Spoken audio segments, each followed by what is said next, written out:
Mga layunin sa pag-aaral. Alamin ang iba't ibang profit margin strategy para sa bawat negosyo. Unawain ang estratehiya upang ma-optimize ang kita. Unawain kung paano matukoy ang tamang formula ng kita. Magandang araw mga kaibigan! Ang karaniwang formula para sa pag-compute ng bentahang presyo ay 100% markup, ang pinakamaliit nito o doble ng gastos pamproduksyon. Gayunpaman, sa aktual na practice, ang bawat negosyo ay natatangi. Mayroon dyan na may kaunting produkto ngunit maraming bundle. Habang ang iba ay may maraming klase ng iba't ibang produkto tulad ng gift cafe na mayroong higit sa 30 produkto sa kanilang menu. Naangkop ba ang formula na ito sa bawat negosyo? Kausapin natin si Mr. Halmar Peñaflor, ang may-ari ng Gift Cafe. Magandang araw mga kaibigan. Ang pamantayan para sa pagtatakda ng bentahang presyo sa minimum na doble ng gastos pamproduksyon ay tama.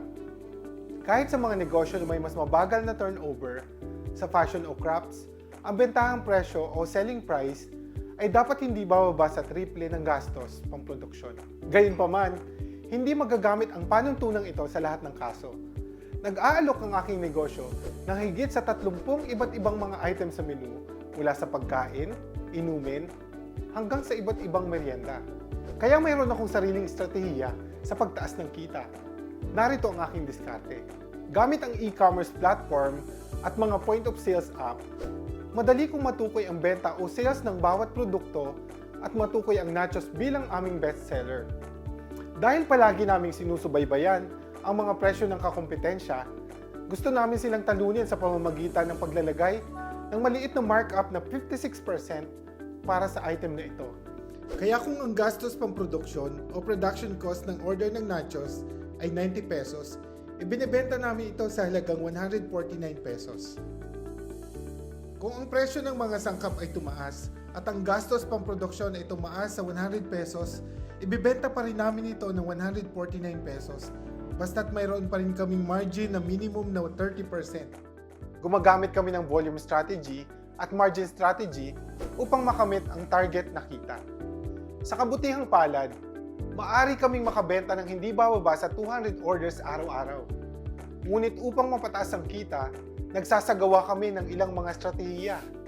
Una, nag-aalok din kami ng iba't ibang mga produkto na may mataas na margin na nasa 50 to 100% markup na maaaring bilhin ng mga customer ng hiwalay. Halimbawa, ang aming mga maliit na cake ay binibenta sa halagang 200 pesos, gastos ng produksyon 50 pesos. Ang milk tea sa halagang 90 pesos, gastos ng produksyon 45 pesos.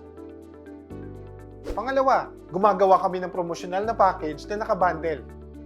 Halimbawa, kung gusto kong hikayatin ang mga customer na bumili ng mas maraming milk tea na may mas mataas na margin, maaari akong mag-alok ng bagong bundle na buy 2 take 1 milk tea. Ang bundle na ito ay maaring i-alok sa mas murang presyo para mas maraming mabenta.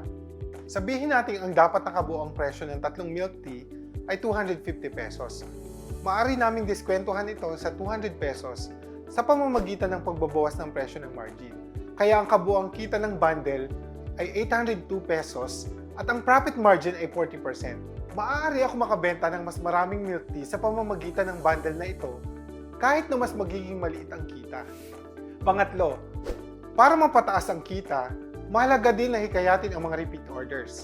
Madalas namin ginagawa ito sa pamamagitan ng pag-aalok ng libreng delivery para sa mga minimum na order. Madalas sa GrabFood app ay nag-o-offer ng mga free deliveries, kaya nahihikayat ang mga customers na bumili online.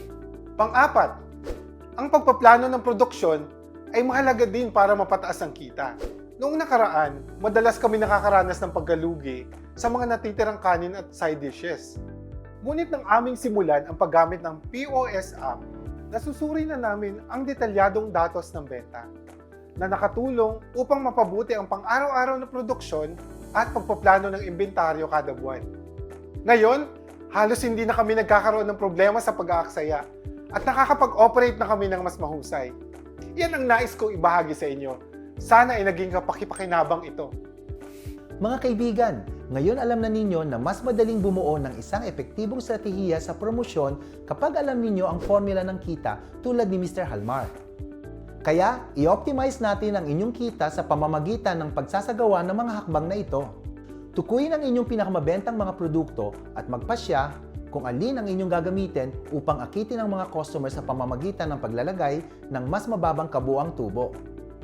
Maging malikain sa pagbundle ng inyong mga produkto, gamit ang mga produktong may mababa at mataas na profit margin o kita.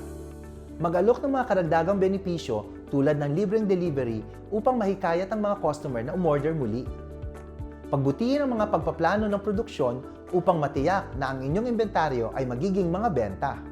Good luck! Ang pagkalkula ng kontribusyon sa tubo kada produkto ay mahalaga upang lumikha ng kaakit-akit na product bundling at mapataas ang kita.